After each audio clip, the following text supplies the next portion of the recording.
Es la fe que más rápidamente crece del mundo. 1 de cada 4 personas de la Tierra encuentra la paz espiritual en las palabras del Corán. Hace casi 1400 años, el ángel Gabriel se apareció ante Mahoma y le hizo revelaciones que él debería entregar al resto de la humanidad. Se pasó el resto de su vida comunicando el mensaje de Dios y estableciendo un ejemplo de cómo debería vivir todo ser humano. Hoy en día, muchos norteamericanos asocian el Islam con imágenes de violencia y odio, pero tales escenas son obra de unos cuantos fanáticos suicidas. Sus actos contradicen directamente las enseñanzas de Mahoma y empañan el recuerdo de un hombre que hace mucho tiempo trajo un nuevo mensaje de esperanza y serenidad. No es posible decir que el profeta sea un hombre que apoye el odio. El problema del Islam es sin duda el aspecto de la religión islámica que más se ha malinterpretado. ¿Quién era ese hombre que fundó el Islam y llevó la tranquilidad espiritual a tantos? Se suele pensar que Mahoma es adorado como los cristianos adoran a Jesús, pero no es así en absoluto, para nada. Era un ser humano normal con los mismos sentimientos, miedos e inseguridades con las que vivimos nosotros. Hoy en día, las palabras de tolerancia y paz de Mahoma ofrecen a muchos la misma guía de hace siglos. Mahoma, el profeta.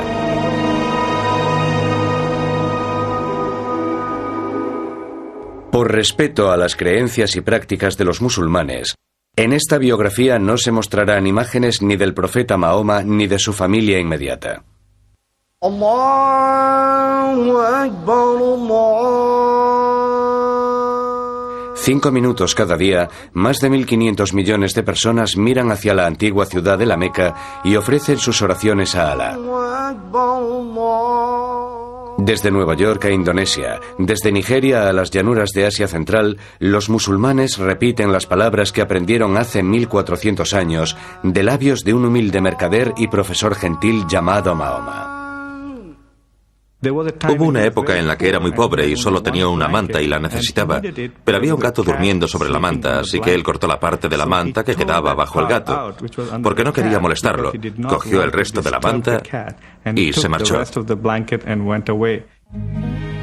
La vida de Mahoma ibn Abdullah comenzó en el año 570 de nuestra era. Nació en la Meca, una próspera comunidad comercial en tierras de lo que hoy es Arabia Saudí. Nadie podía saber que la vida de ese niño se convertiría en los cimientos de una religión que un día cambiaría la historia. En la época en la que nació Mahoma, Arabia era una tierra estéril y dura, en la que de vez en cuando surgía un oasis. Los árabes que vivían en un mundo tan difícil emigraban de un sitio a otro, luchando para que sus ganados sobrevivieran en el duro desierto. Para sobrevivir en un sitio así, los árabes dependían del apoyo de su tribu. La tribu los protegía no solo del mal del desierto, sino de los interminables ataques y venganzas organizados por otras tribus. La vida social en la Arabia preislámica era feroz, y Mahoma nació en una época de violencia, tumultos y desesperación, no muy distinta a la nuestra. La estructura básica de la organización social era la tribu.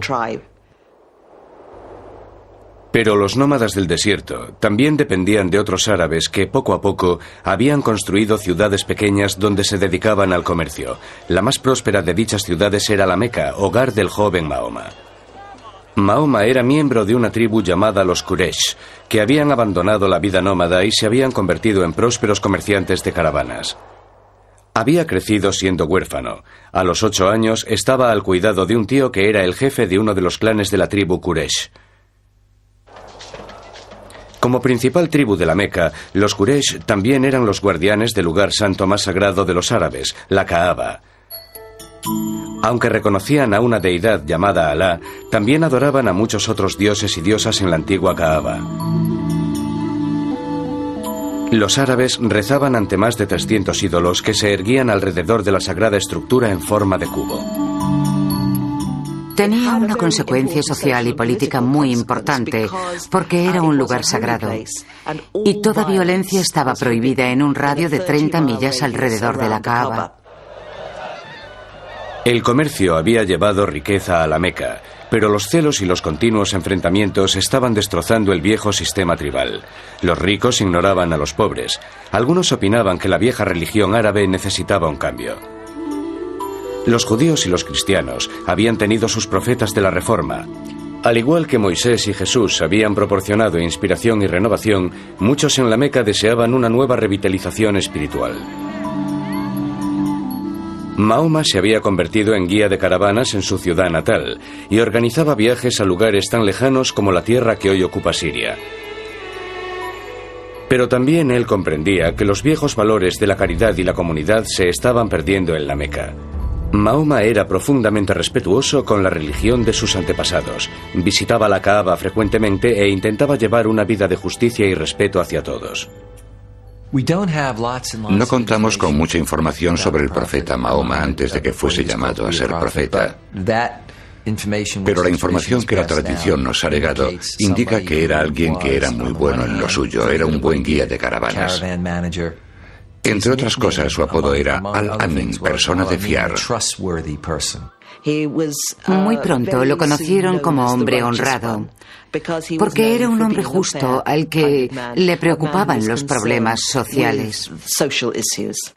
Además de ser alguien eficiente, le consideraban un hombre con fuertes cualidades para el liderazgo. Era atractivo. Tenía unos ojos penetrantes que parecían llegar al alma de las personas. Y su sonrisa a veces parecía triste y tenía una forma muy característica de caminar. En el año 595, Mahoma fue contratado por una mujer rica llamada Jadilla para que organizara y guiara una caravana para ella. Él aceptó y regresó con un buen beneficio. Aquel viaje sería el principio de una nueva vida para Mahoma y Jadilla.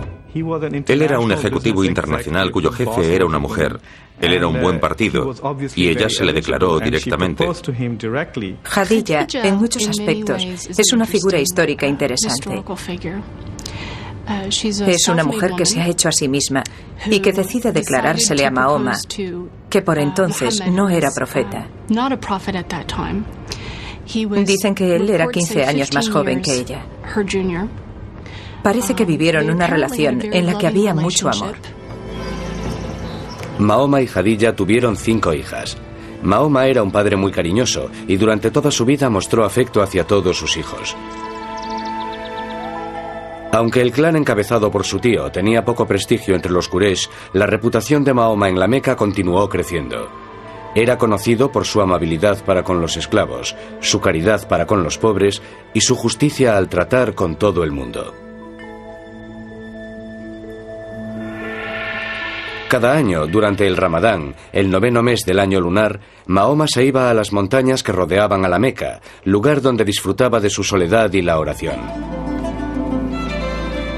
En el año 610, a los 40 años, el humilde comerciante y padre de familia se dirigió a uno de sus retiros en la cueva de una montaña.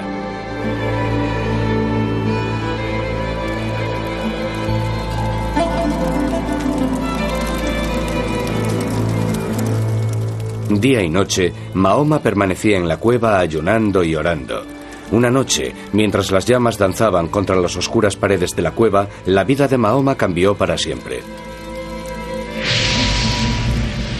De repente, un ángel que había tomado la forma de un hombre se apareció ante él y le ordenó: «Revela». Mahoma se sintió aterrado y confuso y dijo que él no tenía nada que revelar. El ángel atenazó a Mahoma en un sofocante abrazo, lo apretaba cada vez más hasta que parecía que le arrancaría del cuerpo hasta el último suspiro.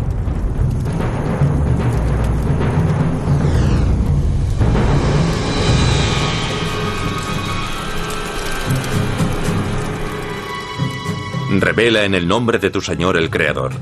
Él creó al hombre de un coágulo de sangre. Revélalo y tu Señor será muy generoso. Mahoma estaba aterrado y salió corriendo de la cueva. Estaba seguro de que le estaba ocurriendo algo horrible, pero mientras intentaba descender de la montaña, el ángel regresó y le habló. Oh Mahoma, tú eres el mensajero de Dios y yo soy Gabriel. Estaba aterrado. Cualquiera lo estaría si de repente empezara a escuchar voces y a ver visiones de ángeles. La tradición sobre la vida del profeta nos dice que regresó de esta experiencia profundamente afectado. Petrificado por el miedo que le producía una experiencia mística que no comprendía, Mahoma regresó corriendo junto a Jadilla. Ella lo abrazó y le dijo: querido, sabes que esas cosas proceden de Dios. Fue ella quien lo convenció de que no eran alucinaciones. Pero por el miedo, Mahoma no comprendió totalmente los aterradores hechos que había vivido. Él no podía saber que el ángel Gabriel regresaría para entregarle la palabra de Dios y que las palabras que acabarían saliendo de su boca alterarían para siempre el futuro de su gente y del mundo.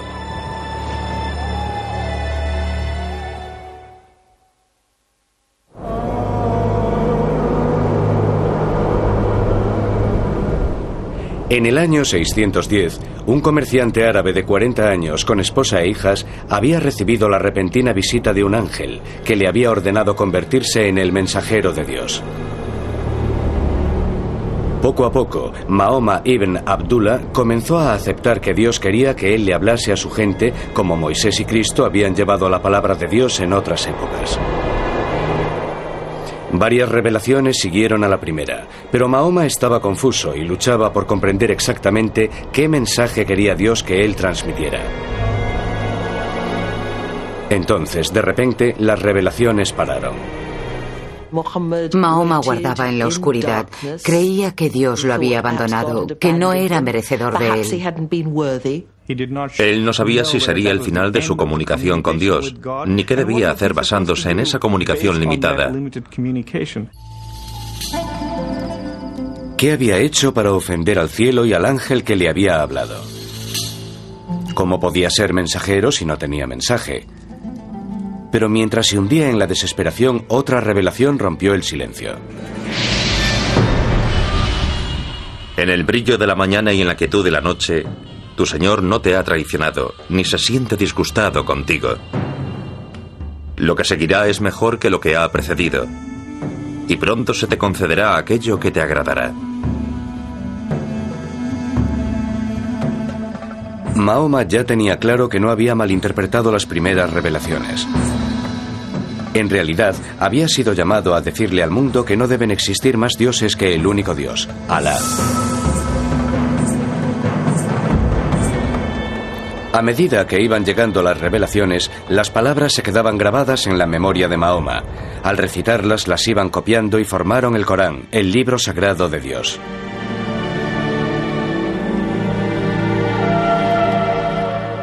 Al principio, solo Jadilla y unos pocos amigos íntimos y familiares aceptaron el Corán. Pero poco a poco Mahoma comenzó a extenderlo, y los árabes de otros clanes distintos del Quraysh comenzaron a abrazar el mensaje. Porque los que las escuchaban respondían a sus palabras, no como si fuesen instrucciones religiosas, sino como poesía. Antes del ascenso del Islam, los árabes no tenían una gran arquitectura, tampoco un importante arte textil y casi no existía la caligrafía.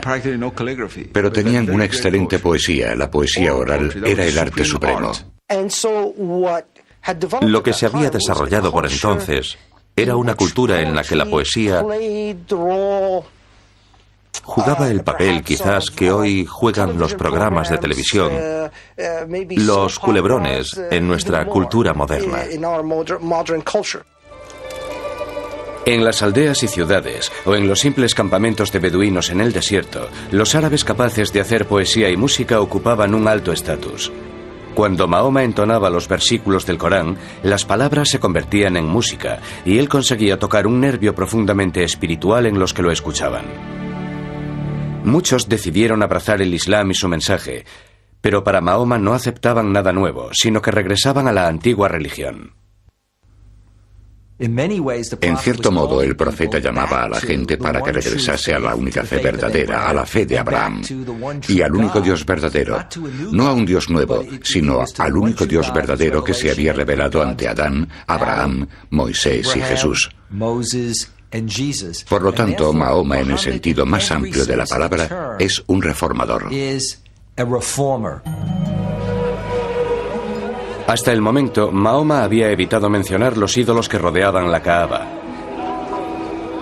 Pero llegó el momento en el que anunció que los Quraysh debían dejar de adorar a los demás dioses. Exigió una nueva y radical expresión de fe. Las palabras comenzaban así: Él es Alá, el único. Alá, el eterno, el absoluto. No ha engendrado, ni ha sido engendrado. Y no hay nadie más como Él. No podía haber mayor lealtad que la debida a Dios, ni a ninguna deidad tribal, ni a un ídolo tradicional, ni siquiera a la tribu. Este mercader de buenos modales exigía a los árabes que traicionasen a los dioses de sus antepasados. Su verdadera identidad echaba raíces en la familia, en las relaciones del clan, de parentesco, porque era eso lo que les daba una posición en el mundo. Cuando llega Mahoma con sus nuevas ideas religiosas o intentando renovarlas, centrándose en el monoteísmo, la gente se preguntaba, ¿qué pasó con nuestros abuelos o nuestros bisabuelos que eran paganos? Y Mahoma tenía que contestar, estarán quemándose en el infierno, porque no creyeron en un Dios único. Este nuevo mandamiento se llamaría Islam, que significa acto de rendición a la voluntad de Dios. Algunos en un principio no hacían ni caso al profeta, porque era algo absurdo para la sociedad. Era alguien que había perdido la cabeza, se había vuelto loco. Pero al comenzar a desarrollar su comunidad seminal, y en calidad de profeta, dada su convicción, era tan público a la hora de predicar su mensaje que la clase dominante de los Quraysh comenzó a verlo como una amenaza. El nuevo mensaje del Islam desgarró la estructura de la comunidad Quraysh.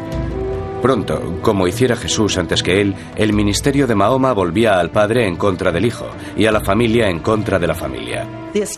La clase dirigente tenía miedo de que un hombre que decía recibir mensajes especiales de Alá, el Dios supremo del panteón árabe, pronto exigiese mayores poderes políticos. Los líderes Quraysh más poderosos se volvieron en contra de Mahoma y de sus seguidores. Torturaron a los musulmanes. Algunos recibían latigazos, a otros los ataban varios días a una estaca bajo el abrasador sol de Arabia. El propio Mahoma soportó la furia de sus vecinos, que le arrojaban porquería e insultos en las calles. Durante 2 años, los líderes Quraysh prohibieron el matrimonio y el comercio con cualquiera de los seguidores del Islam. Nadie podía venderles alimentos. La agonía de este periodo se incrementó cuando Jadilla falleció en el año 619. Al morir su tío poco tiempo después, perdió a su protector y quedó claro que la vida de Mahoma corría un grave peligro. Muere su mujer, muere su tío, y aunque tiene seguidores, a muchos los están torturando, encarcelando, persiguiendo. Él no puede ayudar a muchos de sus seres queridos y a muchos de los que han creído en él. Es en esta época terrible, cuando Mahoma se quedó casi sin recursos, en la que vivió su experiencia mística más grande. Una noche del año 620, el ángel Gabriel volvió a despertar a Mahoma. El ángel le regaló una criatura similar a un caballo alado que llevó al profeta a través del cielo nocturno hasta Jerusalén. Allí lo recibieron Abraham, Moisés, Jesús y los demás profetas. Al final, la criatura lo elevó aún más allá del espacio y tiempo terrenales. Mahoma se separó de su cuerpo físico y su espíritu por fin ocupó la cima del universo. Su viaje celestial a Jerusalén sugirió a Mahoma que estaba entrando en una nueva fase de su servicio a Dios y al Islam. También comprendió que no podía seguir quedándose en la Meca.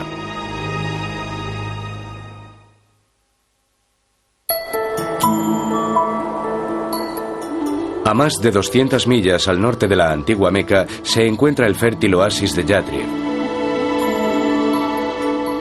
Era una exuberante isla de verdor en medio de unas ásperas montañas volcánicas y de un suelo desértico incultivable. Su agua dulce y sus abundantes cosechas de grano y dátiles proporcionaban una cómoda vida. Pero Yatrib tenía problemas. Las tribus que habitaban tan idílico lugar estaban enzarzadas en una rivalidad mortal. Reunidas a la fuerza en tan pequeño oasis, las tribus estaban atrapadas en un comportamiento continuo de guerra y violencia. Era necesario que ocurriera algo que rompiera esa pauta. El mismo año en el que realizó su místico vuelo nocturno a Jerusalén, Mahoma conoció a 6 peregrinos de Yatrib que hacían su peregrinaje anual, o Hajj, a la Kaaba, en la Meca. Les contó a los hombres su misión y les recitó los versículos del Corán. Los hombres se sintieron conmovidos por el mensaje de Mahoma, pero también vieron en la persona del profeta a alguien que podía mediar en la situación de estancamiento en la violencia de Yatrib. Le hicieron una oferta. Los ciudadanos de Yatrib se someterían a Alá. A cambio, Mahoma sería su líder. Mahoma fue invitado a una comunidad que estaba en gran medida dividida y en desorden. Y lo invitaron diciéndole que necesitaban un líder fuerte para que organizase y guiase a la comunidad. Mahoma vio la oportunidad de expandir el Islam en Yatrib. También vio el santuario que lo protegería, a él y a sus seguidores, de la persecución. Pidió a todos los musulmanes que recogieran sus cosas y abandonaran la Meca para empezar una nueva vida. Era una empresa arriesgada, pero los musulmanes estaban dispuestos a arriesgarse. Mahoma y su discípulo más próximo se quedaron hasta que la mayoría de sus seguidores había abandonado la Meca. Los líderes Quraysh pronto comprendieron que cuando Mahoma se marchase ya no podrían controlarlo y se convertiría en el líder de sus rivales y posibles enemigos. Tomaron una decisión. Mahoma debía morir antes de llegar a la nueva tierra.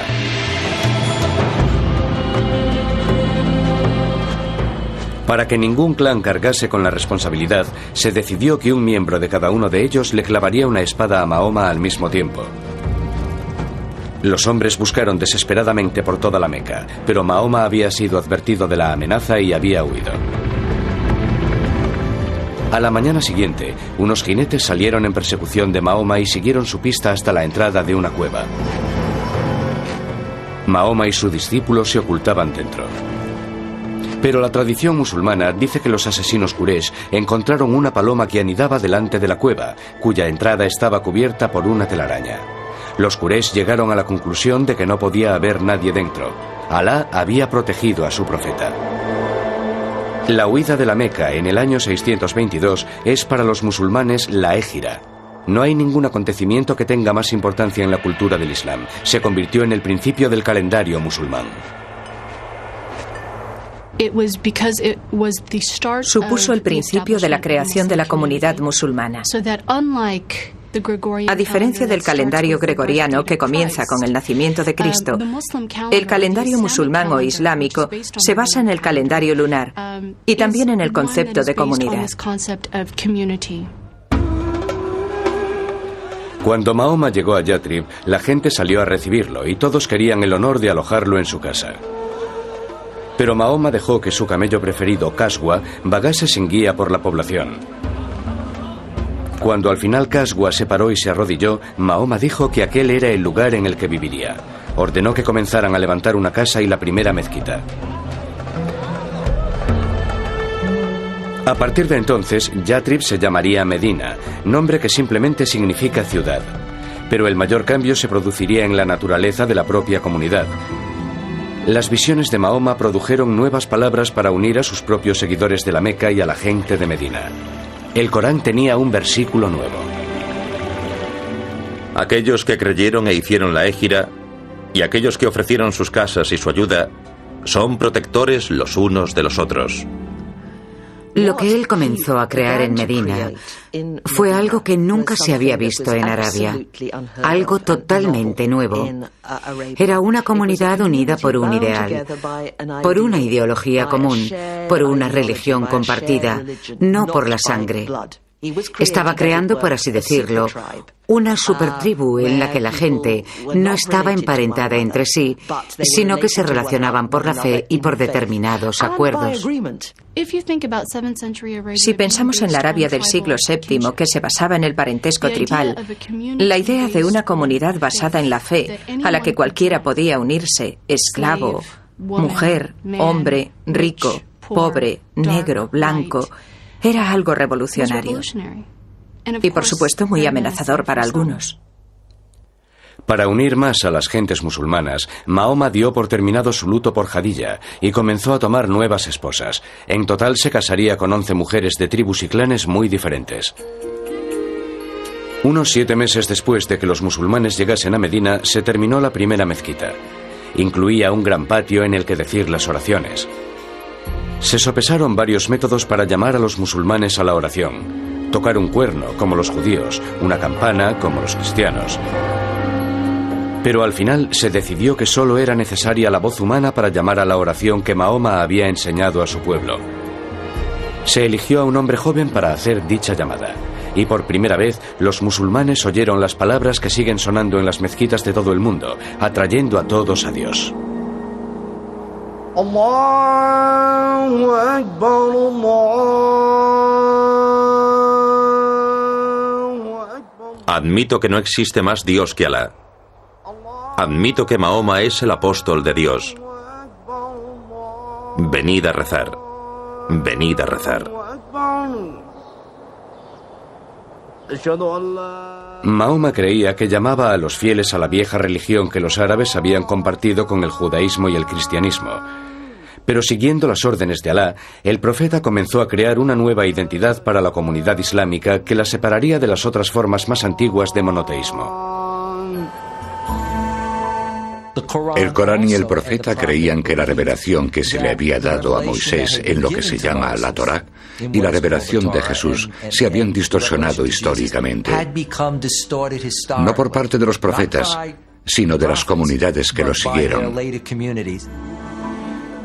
Para dramatizar el alejamiento del cristianismo y el judaísmo, otra orden pasó a formar parte del Corán. Los musulmanes ya no tenían que mirar a Jerusalén para rezar. Desde entonces, los fieles a Dios rezarían mirando hacia la Meca y la Kaaba. Ahora Mahoma tenía la responsabilidad de ocuparse de las tareas mundanas pero importantes, del gobierno. Estas ocupaciones lo alejarían del ministerio del anterior profeta del Islam, Jesucristo. Existe un contraste inmenso entre Jesús y Mahoma, que se deriva sobre todo del hecho de que, a diferencia de Mahoma, Jesús nunca fue jefe de Estado. Mahoma era un líder político.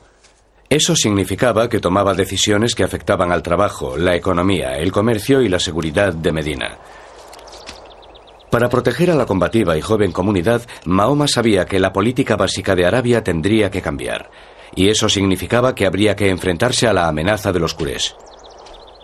Mahoma acabaría buscando una solución que el mundo teme y muy a menudo asocia con el Islam. Recurriría al conflicto armado. Desde los días de la Meca, las revelaciones de Dios habían llamado a los musulmanes a prepararse para luchar por llevar una vida moral y justa. La palabra árabe que designa esta lucha moral es yihad. La yihad iba a necesitarse en poco tiempo si la comunidad musulmana quería sobrevivir. Porque cuando el profeta y sus seguidores abandonaron la Meca, para todos estaba claro que llegaría el día en el que tendrían que defender sus creencias en la batalla. Ese día estaba cada vez más cerca. Por respeto a las creencias y prácticas de los musulmanes, en esta biografía no se mostrarán imágenes ni del profeta Mahoma ni de su familia inmediata.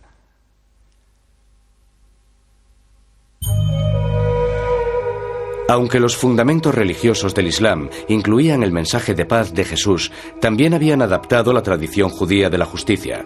Los versículos del Corán que fluían de boca de Mahoma empezaban a incluir un mensaje que justificaba la defensa armada de la comunidad.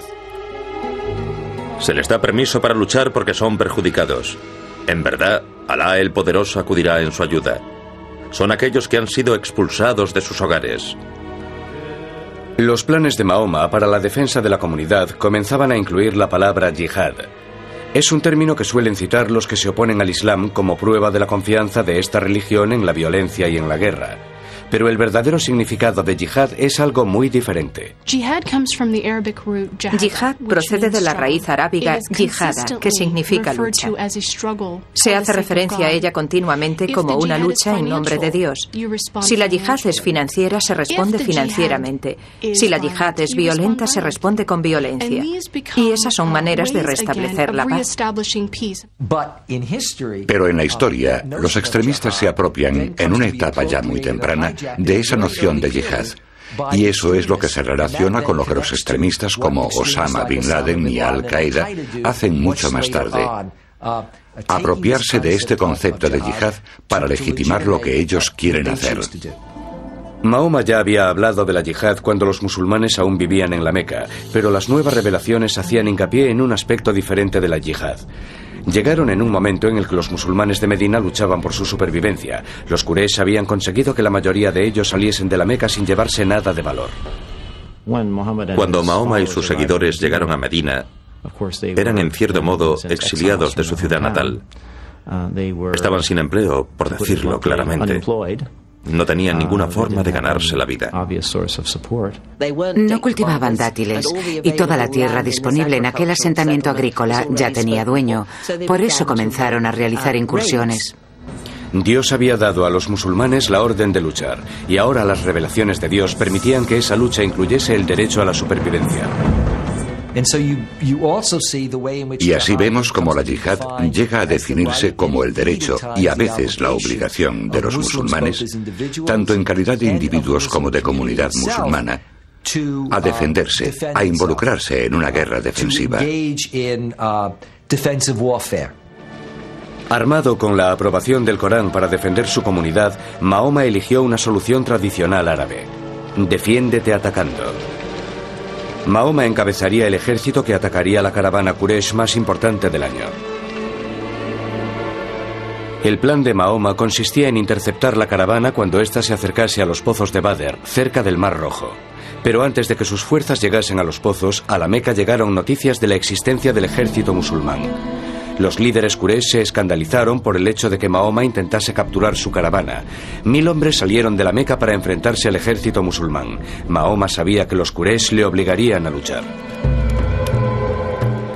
La noche anterior a la batalla, el profeta no sabía si sus hombres estaban dispuestos a morir en lo que ya se había convertido en una guerra. Pero después de escuchar las estimulantes arengas, sus seguidores juraron ofrecer sus vidas por el Islam. El ejército Quraysh superaba en número a los musulmanes en una proporción de 3-1. Pero al comenzar la batalla, Mahoma demostró poseer un gran sentido táctico y sus guerreros luchaban con ferocidad. Los líderes Quraysh habían creído que con una demostración de su fuerza bastaría para vencer a los musulmanes. Pero a mediodía era el ejército de la Meca el que se dejaba dominar por el pánico y huía del campo de batalla. La entrega y unión del ejército musulmán habían salvado al Islam, pero el Islam se revelaría no solo merecedor de la victoria, sino también capaz de ser compasivo. Después de la primera victoria lograda por los musulmanes en la batalla de Badr, los musulmanes comenzaron, como solían hacer los árabes, a matar a los supervivientes. Y Mahoma de inmediato tuvo una revelación y dijo: no, esto debe parar, no debe haber matanza de supervivientes. Mahoma tenía una meta a largo plazo. El enemigo de hoy del guerrero musulmán debe convertirse mañana en su hermano en la fe. Decida a aquellos cautivos en vuestras manos. Si Alá encuentra el bien en vuestros corazones, os dará algo mejor que aquello que os han arrebatado y os perdonará. La victoria de Badr tuvo grandes consecuencias. Después de la batalla, los conversos de toda Arabia empezaron a llegar a Medina. Al igual que los musulmanes, estos conversos vieron la victoria como una señal de la salvación de Dios y una protección similar a la división del Mar Rojo que hizo Dios para los israelitas. La batalla de Badr tiene una importancia enorme para la comunidad musulmana y creo que fue el primer acto político que tuvo éxito, que cimentó la visión o el sueño de que el Islam podría establecer una comunidad, que el Islam podría llegar a ser una civilización. Durante 3 años más, el ejército Quraysh intentaría destruir la comunidad musulmana. Ganaría algunas batallas, pero siempre Mahoma y sus seguidores luchaban y sobrevivían, mientras su número continuaba creciendo. Mientras el ejército mequinés luchaba por volver a casa después de la última batalla perdida, su líder se vio obligado a admitir por fin: todo hombre juicioso sabe ya que Mahoma no ha mentido.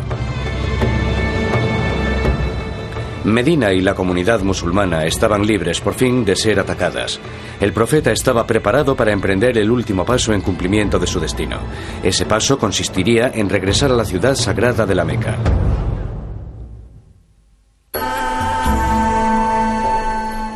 La vida de Mahoma en Medina era austera pero cómoda. Tenía pocas posesiones, pero no le faltaba de nada. Habitaba unas habitaciones adyacentes a la mezquita y solía pasar cada noche en la habitación de alguna de sus mujeres. Las esposas de Mahoma formaban un grupo diverso. Una era judía, otra beduina, incluso una era su prima. La mayoría habían sido elegidas por motivos políticos, pero unas pocas, como su tercera esposa, Aisha, eran claramente asunto del corazón. Mahoma dijo a sus seguidores que las revelaciones de Dios decían que cada hombre podía tomar no más de 4 esposas, y el marido debía tratarlas a todas como iguales. Casaos con mujeres de vuestra elección, 2, 3 o 4.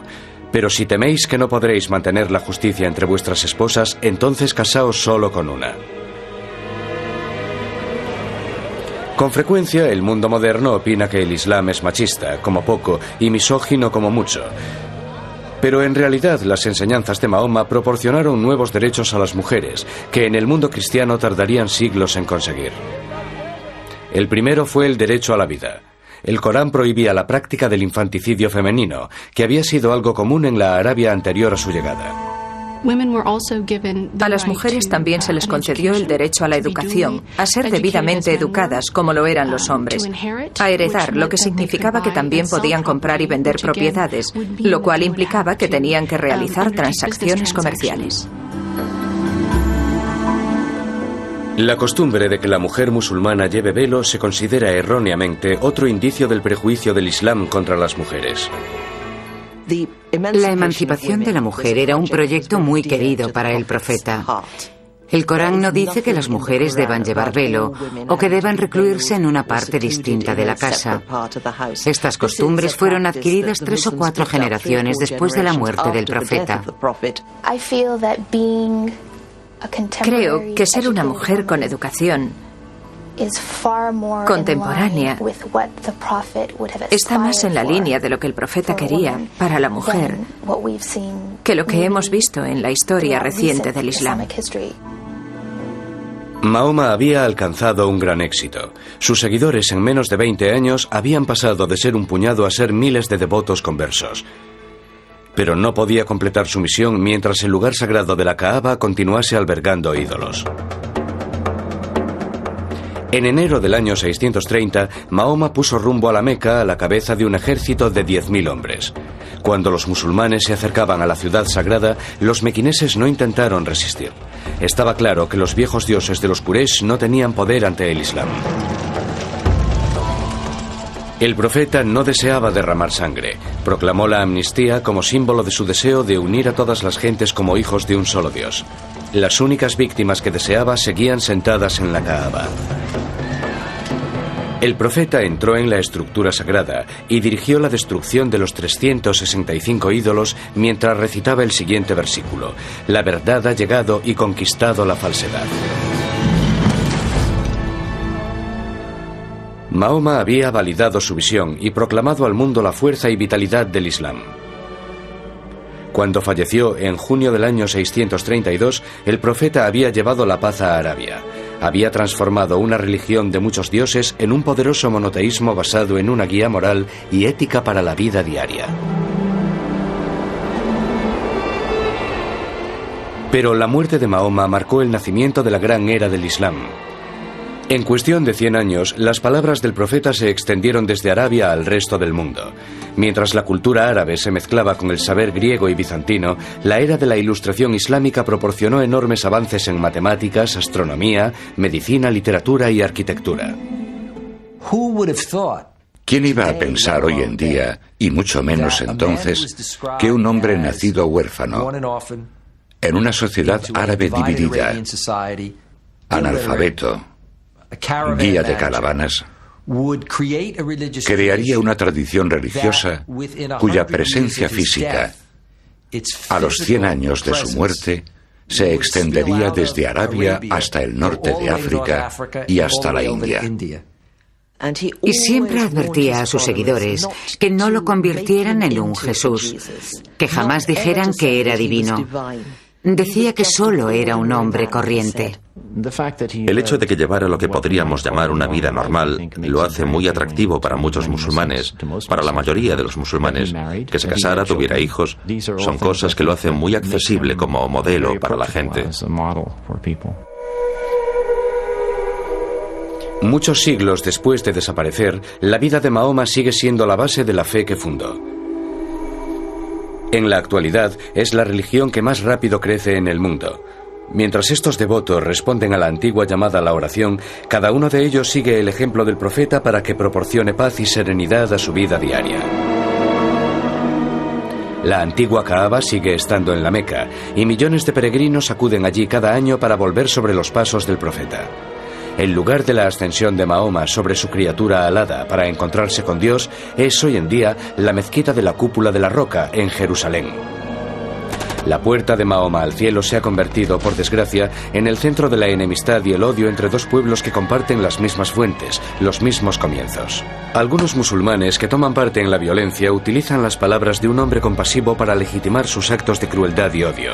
Citan versículos del Corán como inspiración de sus monstruosas ambiciones. Desde el 11 de septiembre hemos oído a Osama Bin Laden recitar algunos versículos del Corán muy sanguinarios. Pero lo que Bin Laden no hace es mencionar o recitar los versículos que en cada caso siguen a esos tan feroces.